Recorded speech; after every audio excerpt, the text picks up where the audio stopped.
I wanted to do a quick video because I couldn't find anything in reference to this, or at least not a good solution, with specific reference to this skill, Shattering Palm. So if you've ever used Shattering Palm, you'll know that a lot of the time when you dive in with it, it doesn't always trigger the ice shards. So you'll hit the target will explode or whatever, but it won't trigger the ice shards. And if it doesn't trigger the ice shards, you don't get wave clear from it.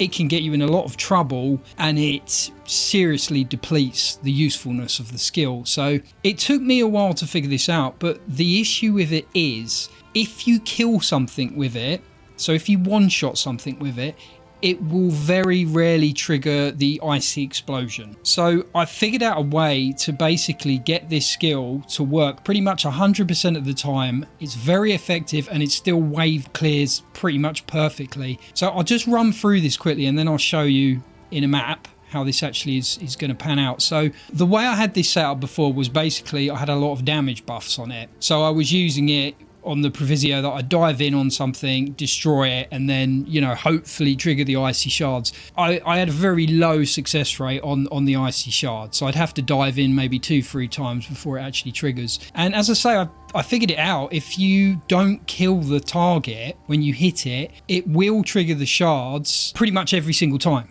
So you need to set this up, I think. So I'm running T15 maps, some of which are delirious, some of which aren't. But I think you need to get the damage around this mark. So 9,000 damage I've got here. So let's say around 10k damage. Any more than that and you're risking, as I say, you killing the target and not getting the explosion. So on the explosion itself, I'm still getting 30k damage, and this is more than enough to wave clear. Now bear in mind, this is a wave clear skill. It doesn't matter what the damage is for bossing and whatnot, because we're not going to be using it for DPS. But again, as long as your damage here is high enough, when it triggers, it will just destroy everything, including rares.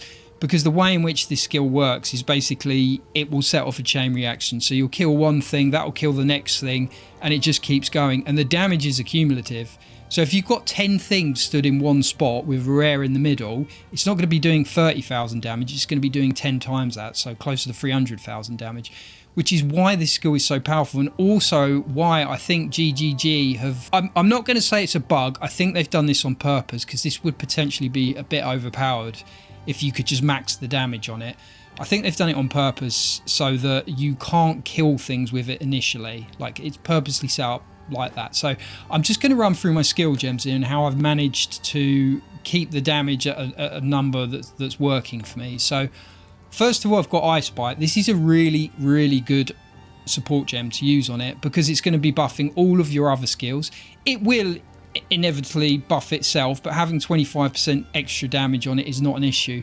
And to improve the chances of it activating, we've got Freeze Build Up, non-direct damage support gem. The combination of these two, you're going to be running around almost permanently with Ice Bite on if you're using this constantly while mapping. Then third up, we've got Rapid Attacks. Rapid Attacks is really good because it does have quite a slow cast speed for a melee attack. I think it's, yeah, so it's 75% of base.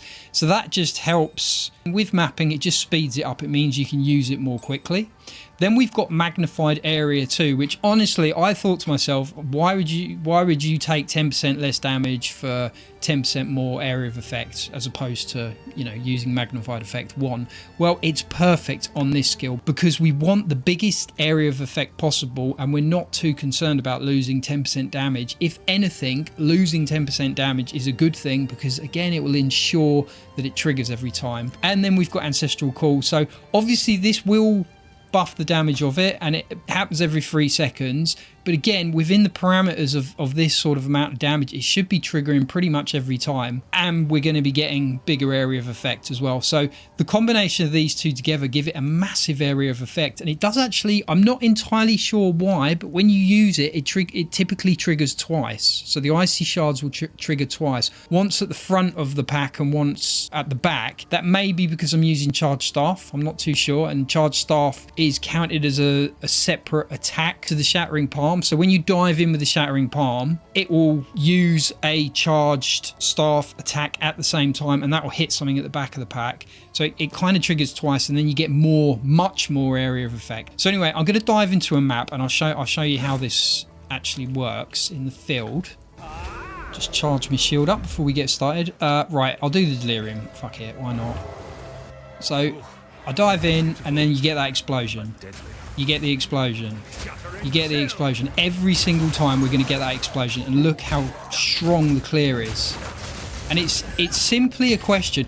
And, you know, if you're not a Shattering Palm player, this might mean nothing to you. But I think if you are, you'll realise how powerful and how significant this is. Because for it to trigger every single time is absolutely huge. It just means your wave clear is consistent. And that was a real issue I was having with this build, is the consistency of this actually triggering and me being able to wave clear effectively. And also, there would be times like there, I think it didn't activate there because I killed him. So there, it looked like it killed him actually, and it still triggered. But the point is, it's pretty consistent.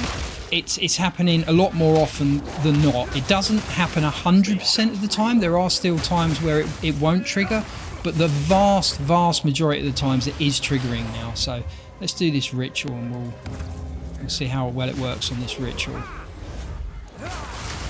This should be an easy one actually. It's only the first wave, isn't it?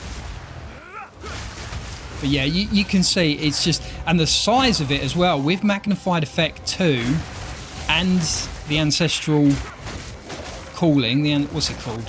Whatever it's called, Ancestral Strike or whatever. Its area of effect is enormous, and it's so powerful on densely packed mobs. I mean, it's practically covering the size of the screen now, so... You know, you get these abysses, you just one-shot them basically. The entire abyss just destroyed instantly. As I say, the way the damage works on it kind of, the bigger the mob, the more damage you're doing, because it you know, if I've got a mob of more than like 3 or 4 minions, it's triggering 3 or 4 times. It's doing an absolute shit ton of damage. It's just consistently going to wave clear for me now. So yeah, this is absolutely, in my opinion, a huge deal.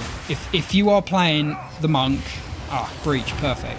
If you're playing the monk and you're using Shattering Palm, then this will be a game changer for you. If you're having problems with it at the moment, like I was when it wasn't triggering consistently, you know, make this change. Like I say, you're going to need to find the sweet spot of damage. It will depend on the maps that you're on, and you know, your crit multipliers, all sorts of different things, but essentially you need to get it so that it is not killing minions on the first hit, so that you need a follow-up hit basically to kill the minion that you're diving in with. Another, just a point to mention, so I'm using rapid attacks.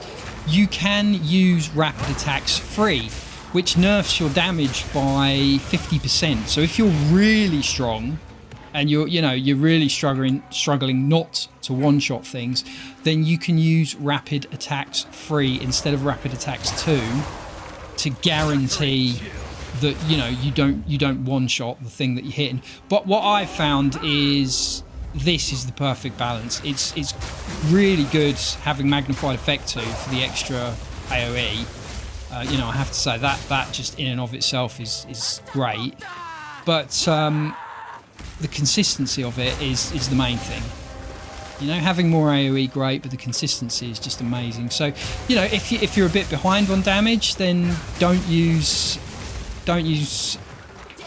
Magnified Effect 2. Use Magnified Effect 1. Sorry, I'm just trying to concentrate. I don't want to die on her. This is all my boss maps are juiced, so I've got the Overseer tablet to live. Oh wow, what's that? What is that? Is that a valuable one? Let's have a quick look. Oh no, it isn't. I've got this. I've had this one before. 0.6 Exalt. Why does it drop white? I don't understand it. Why does it? Oh, and my bloody simulacrum ran out. Never mind. I don't know why that one drops right, but whatever. So yeah, guys, it's like I say, it's a big game-changing difference for monk builds, I think, or just anyone using Shattering Palm. It just makes the world of difference. You can see like there, it's not consistently to the point it's 100%, but it's consistent enough that I'm not going to get myself killed by diving in. I don't think it triggered there because again, when I'm killing things, But there I didn't, and it triggered. So I'm absolutely sure that's just how it works, basically. So we'll do this ritual. I'll just clear up here first. But yeah, and I will say this as well. If it does one-shot the thing that you're hitting, and it doesn't trigger, then, you know, it's not the end of the world. Usually there'll be another... If you're in a crowded mob, there'll be one target there that you can hit and not trigger it. There does also seem to be an issue with when you dive in, if you're very close to... Like, say, for example, this guy's very close to the wall when you do it, like there. Oh, no, I killed him, but... It sometimes doesn't trigger in those sort of circumstances as well, so you need to bear that in mind also. But in terms of improving consistency, this definitely has helped me a great deal. And it has to be said as well, putting loads of damage on it is kind of pointless, because, as I say, the way in which it wave clears is... It's going to, even if you haven't got very much damage on it at all, and you hit a big mob, it will still clear very nicely every time, because of that chain effect on the explosions that you get. So it's just a great skill. It's kind of it's changed my quality of mapping. Absolutely changed it. It's so much more enjoyable to map now because of the consistency of it, and because of the fact I can confidently dive into huge mobs and not have to worry, you know, oh, if it doesn't trigger, I might get stun locked or one shot here. Oh, perfect. We've got an abyss here, so this is where it's super strong on the abysses, because you do literally just you will just wait one shot the entire abyss when it spawns. Oh, we've got a perfect essence of haste. And do I corrupt it? Fuck it. I shouldn't have done that. Never mind. Can't help myself. You want to get on the abyss immediately, really, so I left that for too long, so I couldn't just immediately dive in on them and get them there, but that's fine. Not a problem. But yeah, this is... like, legitimately, it was driving me nuts, and I couldn't find anything about it and how to fix the problem, so...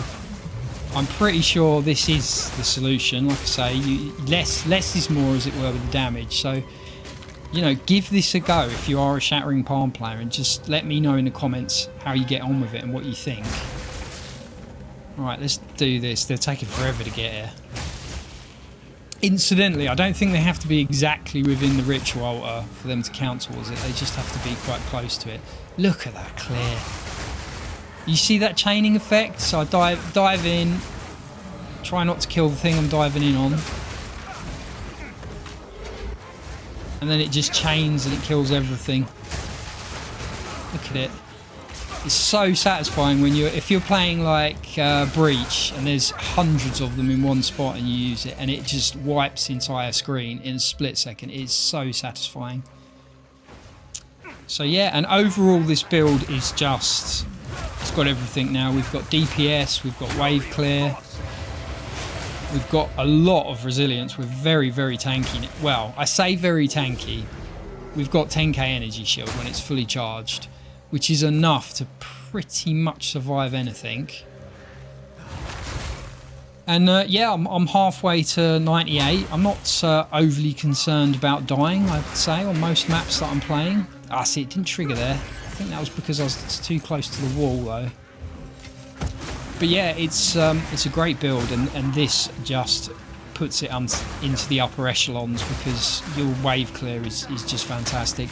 And the great thing about this as well, and I know a lot of wave clear skills don't do this, it will work around corners and through doors and things, so you can hit something by a door or a corridor or something, you know, blocking your line of sight, and it will just smash everything behind the door or whatever. So you can wave clear effectively around corners, basically. That was a very long-winded way of me saying that. But yeah, I think that's pretty much map complete. Have we done all the rituals? We missed one somewhere. I don't know which one we missed. This one here, okay. I'll just do this quickly and then we'll wrap things up. See if I can actually get a decent-sized mob on here. So, you know, again, you presumably know this if you're playing Shattering Palm, but the icy explosion thing only triggers when you kill something, and that's when you get that kind of rapid chain of damage. So you hit something, you kill it. Oh, it's not triggering now. So as I say, it's not 100%, but we're still pretty close to 100%. I'm confident with it. That's the main thing. Whereas I was completely unconfident in it actually triggering like this before. So, you know, like there, I get blocked between a minion and a tree. It's fine because I can just click one button, two buttons, right click, left click, and clear it all. So there we go. Anyway, I genuinely, if you are a Shattering Palm player, I really hope this helps you and it works in the same way for you as it has me. It's improved in the same way. Please do let me know in the comments if you've got any other tips, any other ways to improve this. I think this is the perfect setup for it, and I think I've got it on lockdown now. But if there's anything you think I've missed, or if you've tried this and it's working for you, it's significantly improved too, please do let me know. Anyway, I hope you enjoyed this, guys, and you learnt something. Until next time, take care of yourselves. GG and well played.